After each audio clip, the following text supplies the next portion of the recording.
Ang gusto ng isang anak ko ay manok, yung isa naman ay baboy, kaya pagsasamahin na lang natin. At yung isa gusto din ng itlog. Sangkotsahin lang natin ang 2 kilong baboy. Nakakatakot yung talsik kapag ganitong nagsasangkot sa tayo ng mga taba-taba. Alam mo kung anong pwedeng gawin? Wisigan po natin ng tubig. Ayan, para hindi tumalsik sa ating mukha. At pwede na nating haluin. Ayan, wisig-wisig lang ha, huwag nyo sabawan. Ganon.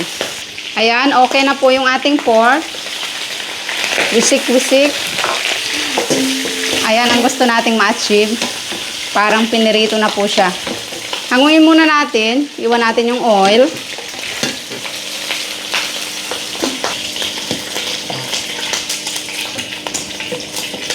Ganda oh. Saka natin isunod ang isang buong manok. Isang buo po ito, na ako lang din ang nagkatay. Isasangkot sa din po natin. Ang mura po pala ng isang buong manok dito sa Thailand, mga kaumami.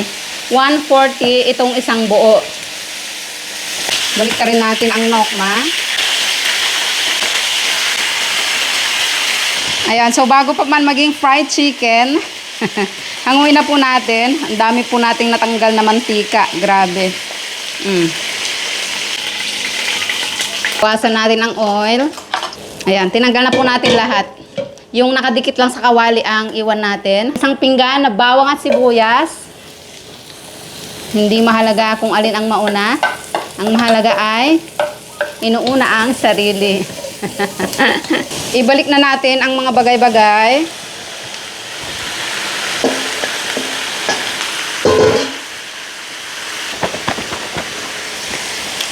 Feeling ko mauubos itong toyo natin ngayon. Toyo.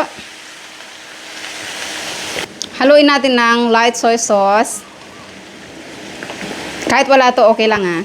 At gusto kong pabanguhin muna yung toyo with the karne para ma-coat muna niya yung mga karne. Yan. Hayaan lang nating mag-simmer ng ilang minuto. Ayan, amoy adobo na mga kaumami. Pero syempre may kulang pa. Hindi pwedeng walang suka ang adobo. Susukahan natin. At tatakpan. Huwag muna nating haluin at hindi po natin ito lalagyan ng tubig o sabaw. Wait, may nakalimutan ako.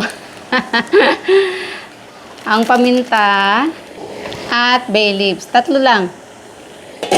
Medyo hinaan natin ang apoy at lulutuin natin hanggang sa maluto nang hindi nilalagyan ng tubig sa mahinang apoy. After 15 minutes, mula nang nilagyan natin ng suka, ngayon pa lang natin hahaluin.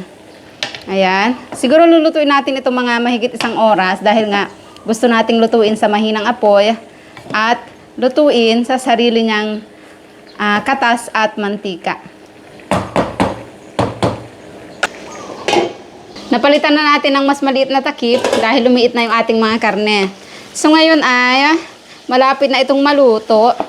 Tingnan niyo po yung mga karne natin, hindi man lang nadurog o nagkawasak-wasak. Kaya maganda po yung ganitong paraan ng pag-aadobo.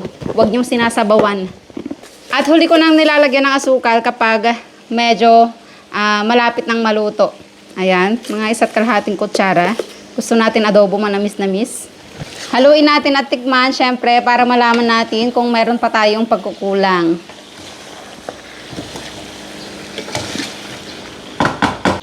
Eto na. Eto na ang ating adobong nagmamantika sa sariling mantika. Gusto natin yung mga buto-buto at pakpak. Siyempre, ang taba. At ito po ang ating ipapares, yung ginawa nating pickled mangga. Pangalawang araw na po ito ngayon. Ayan o, sinamahan po natin ng siling green at maraming sibuyas. Wow. Ayan o. Perfect sa ating adobo. Hindi natin ng sili. Mga nun, unahin natin ang taba, ang lambot.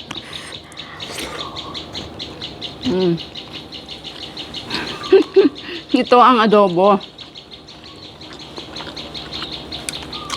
Wow, grabe.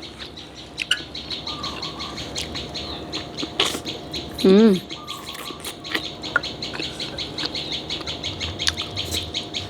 Mm.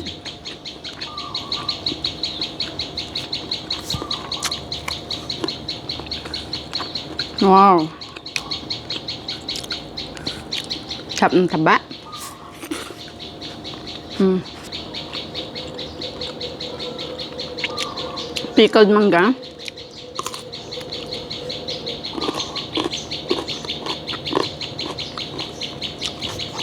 Crunchy-crunchy po siya. Maasim na manamis-namis. Ang sarap. Sibuyas.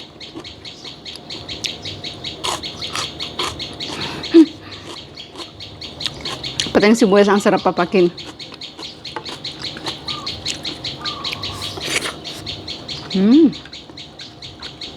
Siling green.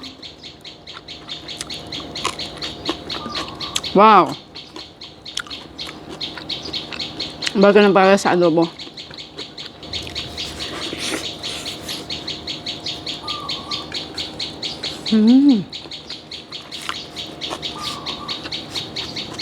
Kaya kung nagka-crave ka din ng adobo at kung hindi ka pa ganito mag-adobo, dapat ganito na.